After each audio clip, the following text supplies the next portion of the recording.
Dobrý den, jmenuji se Martin Matouš, jsem výživový poradce, osobní trenér bojových sportů a také majitel tohoto krásného fitness centra.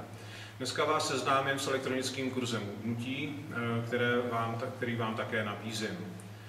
V tomto kurzu můžete zhubnout své první 2 až 4 kg a samozřejmě můžete potom pokračovat dál, jak uznáte za vhodný. V tomto kurzu vás budu seznamovat s 5 nejdůležitějšími kroky, které vedou k hubnutí. Nebudeme se zabývat žádným balastem, žádnýma věcma, které jsou mimo, ale jenom těma správnýma krokama, které vedou k cíli.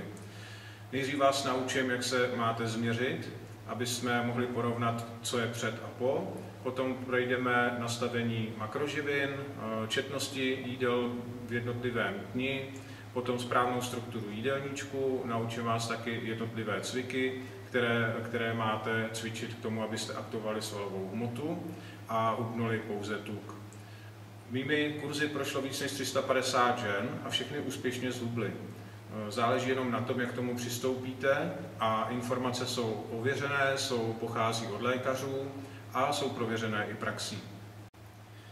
Díky tomuto kurzu budete hubnout hlavně tuk. Svalovinu ochráníme, takže nedochází potom k následnému jojo efektu. A teď nás určitě bude zajímat, kolik stojí tento kurz. Cena tohoto kurzu je pouhých 499 korun. Za tyto peníze dostanete do pohodlí vašeho domova všechny informace, budete plnit jednotlivé kroky tak, abyste zhubli, a zároveň k tomu máte ještě 100% garanci vrácení peněz. To znamená, po dobu 1 měsíce můžete požádat o vrácení peněz a to bude provedeno. V tuto chvíli můžete ještě váhat, zda si kurz zakoupit. Mohu vás ale ubezpečit, že informace, které jsou v tomto kurzu, vedou hubnutí tuků a všechny klientky byly velice spokojené. Zároveň máte 100% garanci vrácení peněz, takže nic neriskujete. Na závěr bych vám chtěl jenom říct jednu důležitou informaci. Informace k hubnutí jsou velice důležité, ale ještě důležitější je se umět rozhodnout. A jestli jste se rozhodli a chcete jít do toho, tak využijte tento kurz.